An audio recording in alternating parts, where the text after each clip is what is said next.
Hi hello friends, എല്ലാ കൂട്ടുകാർക്കും പുതിയ റിവ്യൂയിലേക്ക് സ്വാഗതം. അങ്ങനെ നമ്മുടെ പ്രകാശൻ രാജപ്പന്റെ കയ്യിൽ നിന്നും 10 ലക്ഷം വീണ്ടും കടം വാങ്ങിക്കുകയാണ്. വേറൊന്നിനുമല്ല, ലക്ഷ്മിയെ കൊല്ലാൻ കൊട്ടേഷൻ കൊടുക്കാനും അതുപോലെ തന്നെ ഇനി നടക്കും പോകുന്ന കല്യാണത്തിന് ബാക്കിയുള്ള ചെലവുകൾക്ക് മറ്റൊക്കെയാണ് കടം വാങ്ങിക്കുന്നത്. അങ്ങനെ രാജപ്പനോട് സഹായം ചോദിക്കുന്നുണ്ട് ലക്ഷ്മിയെ ഇല്ലാതാക്കാൻ. രാജപ്പന്റെ കയ്യിൽ പറ്റിയ ഏതെങ്കിലും ഗുണ്ടകളൊക്കെ ഉണ്ടോ എന്ന് ചോദിക്കുമ്പോൾ തമിഴ്നാട്ടിൽ നിന്ന് ഒരാളെ ഇറക്കുമതി ചെയ്യാം, അയാളുമായിട്ട് എനിക്കൊരു പരിചയമുണ്ട് എന്ന് രാജപ്പൻ പറയുമ്പോൾ എന്ത് വേണമെങ്കിലും ചെയ്യാം, അയാൾക്ക് ഇവിടെ ഭക്ഷണം റൂമും കാര്യങ്ങളൊക്കെ ഞാൻ അറേഞ്ച് ചെയ്യാം, അയാളെ എങ്ങനെയെങ്കിലും ഒന്ന് ഇവിടെ വരുത്തിക്കണം എന്ന് രാജപ്പനോട് പ്രകാശൻ ആവശ്യപ്പെടുകയാണ്. അങ്ങനെ അത് പ്രകാരം രാജപ്പൻ ആ ഗുണ്ടയെ ഇങ്ങോട്ട് നാട്ടിലോട്ട് വരുത്തുകയും അതുപോലെ തന്നെ പ്രകാശൻ ആവശ്യപ്പെട്ടതുപോലെ കാര്യങ്ങളൊക്കെ പറയുകയും ചെയ്യുന്നുണ്ട്. ലക്ഷ്മി ഇല്ലാതാക്കാൻ, കൊല്ലാൻ തന്നെയാണ് അയാളോട് കൊടുക്കുന്ന നിർദ്ദേശങ്ങൾ.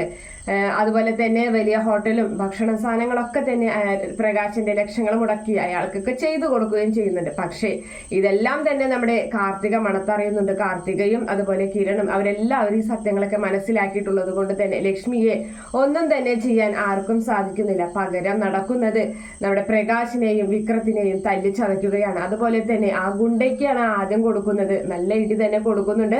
അതുപോലെ തന്നെ ആ ഗുണ്ട പ്രകാശനോട് അതിനുള്ള ചെലവിന്, അതായത് ആ ചികിത്സയ്ക്കും കാര്യങ്ങൾക്കുള്ള പൈസ ഒക്കെ പ്രകാശനോട് ആവശ്യപ്പെടുകയും പിന്നീട് പ്രകാശനും വിക്രത്തിനും ഇങ്ങനെ ഒരു ക്രൂരത ചെയ്യാൻ കൂട്ടുനിന്ന് അവർക്കും നല്ല പണി തന്നെ കൊടുക്കുകയാണ്. അങ്ങനെ വിക്രാണെങ്കിൽ നല്ല പരിക്കുകളോട് കൂടിയിട്ട് ഹോസ്പിറ്റലിൽ അഡ്മിറ്റ് ആകും. അതുപോലെ തന്നെ പ്രകാശിനെയും നല്ല പഞ്ഞിക്കിടുന്ന ഒക്കെ ചെയ്യുന്നുണ്ട്. എന്തായാലും കാർത്തിക വന്നിട്ട് അയ്യോ ഇതെന്താ പറ്റിയത് എന്നൊക്കെ പറഞ്ഞ് അവരോട് സഹതാപം നടിക്കുകയും അതുപോലെ തന്നെ സങ്കടപ്പെട്ടിരിക്കുകയൊക്കെ ചെയ്യുന്നുണ്ട്. പിന്നീട് നമ്മുടെ ലക്ഷ്മിയും അതുപോലെ കിരണും കല്യാണിയും ഒക്കെ കാണാൻ വരികയാണ്. അവരൊക്കെ പൊട്ടിച്ചിരിക്കുകയാണ് ചെയ്യുന്നത്.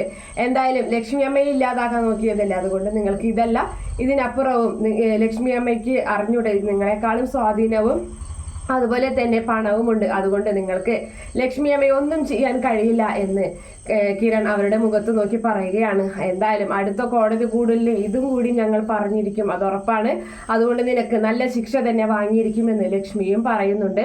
അങ്ങനെ ഒന്നും ചെയ്യാനാവാതെ കോടതിയിൽ ഒരുപക്ഷെ നമ്മുടെ പ്രകാശൻ ജയിലിലേക്ക് തന്നെയാണ് പിന്നീട് പോവാൻ പോകുന്നത്. ഒരു അടവും നടക്കുന്നില്ല ലക്ഷ്മിയുടെ അരികിൽ. Okay friends, bye, thank U.